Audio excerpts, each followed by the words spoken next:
Nabi Ibrahim itu Khalilur Rahman, tentu bencinya minta ampun sama yang namanya maksiat. Suatu saat beliau diterbangkan di alam malakut. Itu kalau di hikam saya halaman 15 juga. Saya masih ingat betul. Mungkin kalau Anda beda halaman karena beda cetakan. Setelah diterbangkan di alam malakut, diperlihatkan sama Allah, ada orang pezina, ada orang syaribul khomri, ada orang mabuk, ada orang macam-macam. Allah tanya sama Nabi Ibrahim, bagaimana pendapat kamu Ibrahim tentang mereka yang maksiat? Kata Nabi Ibrahim, ya Allah, habisi saja mereka. Mereka hidup di bumi engkau, makan rezeki engkau, kemudian mereka tidak taat sama engkau. Singkat cerita, di fase itu, saya ulang lagi, di fase itu Allah nurutin sampai sekian peristiwa, mungkin 3 atau 4. Sudah setelah sekian tahun Nabi Ibrahim lupa peristiwa itu, kemudian beliau diminta menyembelih anaknya. Ini versi kitab hikam. Memang versinya banyak tentang kenapa Nabi Ibrahim disuruh menyembelih anaknya. Ketika mau menyembelih anaknya, Nabi Ibrahim ragu. Huwa samratu fuadi, anak saya ini buah hati saya, kenapa engkau suruh menyembelih? Terus kata Allah, apa kamu tidak ingat ketika kamu saya angkat di alam malakut, kemudian kamu usul bunuh-bunuh, saya ada mempertimbangkan usul Anda, tapi kenapa sekarang saya merintahkan kamu mikir gitu? Terus, ya karena ini anak saya ya Allah. Terus kata Allah, rumang samu wong sumpukon mata ini gak gawean kau sing gawe kowe enak wae usul mata ini. Jadi saya yang bikin, kemudian Anda enak aja usul membunuh.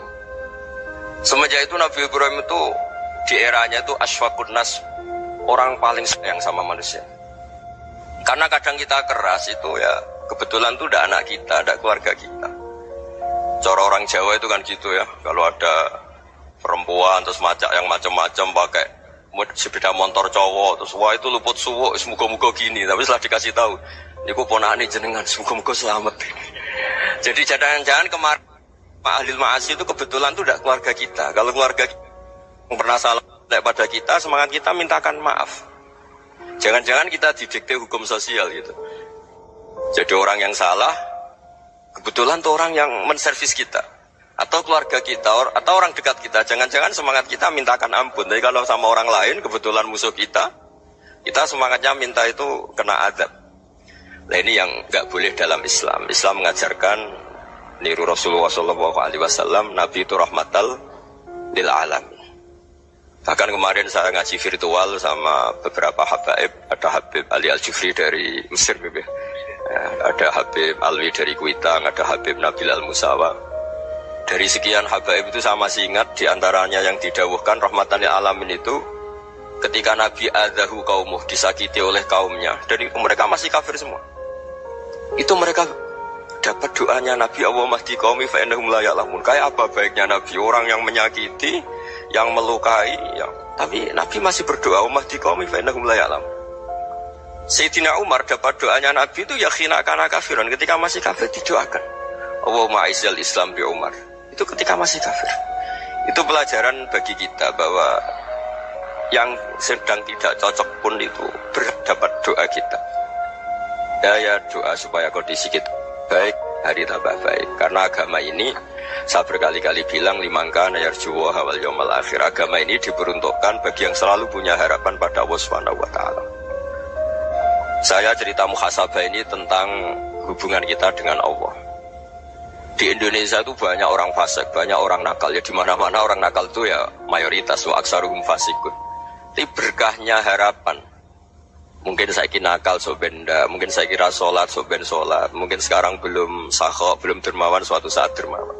Barokahnya itu kefasikan ini dianggap sementara, sedang fasik, sedang tidak benar. Karena kiai-kiai kita, para guru-guru kita, para habaib utamanya itu mesti bilang semoga husnul khotimah. Nah barokahnya doa itu, semoga husnul khotimah itu menjadikan satu pola sosial. Yang sedang fasik ini masih diharapkan jadi lebih baik, jadi lebih. Sehingga kita tidak ngambil sikap ekstrim, yang ingin menghabisi atau ingin mengadili, tidak. Karena selalu kita punya harapan. Dan agama ini limangkan yarjuwa wal yawmal akhir. Bayangkan itu kalau yang nakal itu anak kamu. Pasti kamu gak ingin kan langsung dapat azab, dapat apa. Padahal kita semua jadi tokoh ini abul kulli, bapak dari semuanya. Sehingga ketika Rasulullah SAW jalan-jalan kemudian melihat perempuan sedang menyalakan api. Kalau apinya mati ditiup, anaknya dijauhkan. Nanti kalau sudah jauh dari api, anaknya digendong lagi. Terus kata Rasulullah, matur ke semua sahabat, Aro'aitum anna hadih tarihatan waladaha alan nar. Apa kamu berpendapat bahwa perempuan ini akan melemparkan anaknya ke neraka? Tidak ya Rasulullah. Tidak akan seorang ibu melemparkan anaknya ke api. Terus kata Rasulullah, Allahu arhamu min hadih biwaladiha. Allah lebih rahman, lebih rahim dibanding orang tua ini kepada anaknya. Ini yang harus kita kenalkan terus, kita kampanyakan terus, supaya orang hubungannya dengan Allah itu nyaman, asik. Sehingga dengan demikian selalu ada harapan bahwa yang sedang nakal ini suatu saat tobat. Kita tidak boleh menghukumi pasti begini, pasti gini, itu tidak wilayah kita. Itu juga yang dicontohkan Rasulullah SAW. Secara lahir Nabi itu nggak berkenan sama Wahsy, karena Wahsy itu salahnya salah fatal, karena membunuh ahabban nasi ila Rasulillah, yaitu membunuh Sayyid Hamzah. Jadi ketika Wahsy tobat, Nabi itu nerima tobatnya. Dan ketika beliau dengan basariyahnya nggak siap ketemu Wahsy karena harus ingat Sayyid Hamzah, basariyahnya diturutin. Oke, kamu iman, saya turutin, tapi jangan sering ketemu saya. Karena kalau ketemu kamu, saya masih ingat sama paman saya, Sayyid Hamzah. Kita bisa ngelola seperti itu. Kita tidak cocok sama orang, bagaimanapun mereka umatur Rasulullah SAW, kita tetap mencintai mereka. Misalnya kalau beda agama, mereka sama-sama orang Indonesia, kita mencintai mereka atas nama warga Indonesia. Tapi kalau misalnya potongannya ora cocok, beda kultur, bawaannya itu mangkel no coro Jawa, ya bisa diilmoni, jangan ketemu. Wong sudah tidak cocok, ingin ketemu nyari solusi. Roh ini tok seneng itu kan ya repot gitu. Ya sudah, kalau gak pati cocok ya jangan sering ketemu. Dan itu kita bisa memanage seperti itu tuh bisa. Saya berkali-kali cerita tentang Imam Syafi'i. Kalau dikasih tahu ya Imam Abu Abdillah, panggilannya Imam Syafi'i, tetangga anda ini ternyata banyak yang nggak senang anda. Jawabnya beliau senang. Ya bagus kalau nggak senang saya, anda utang saya kata. Jadi gara-gara saman seneng aku ngatur aku ini kan. Dan mungkin saman rasa seneng kan ya enak. Jadi hidup itu dianggap happy. Kalau seneng ya teman silaturahim, kalau nggak seneng ya nggak bakal utang gitu. Baru kayak seneng itu nggak ganggu. Gitu. Jadi dulu itu orang bisa ngelola seneng nggak seneng itu bisa. Karena ada kearifan hubungan dengan Allah Subhanahu wa Ta'ala. Hidupnya selesai karena masyghul bi dzikrillah, mereka sibuk dengan Allah. Makanya kata ulama-ulama tasawuf, kamu jangan melihat manusia perilakunya, tapi kamu juga harus ingat yang gerakkan semua itu Allah Subhanahu wa Ta'ala. Dengan demikian kita farah, kita senang. Makanya Nabi kalau ngutus Anas bin Malik kemudian nggak kesampaian yang diinginkan karena Anas main, ketika garwa-garwani Nabi agak tersinggung, Nabi andaikan Allah menghendaki yang saya inginkan kesampaian, pasti itu kesampaian. Jadi dianggap kegagalan Anas gak manggil yang dituju Nabi itu ya kersane Allah, ya enteng saja. Sayyidina Ali lebih parah lagi yang dialamin.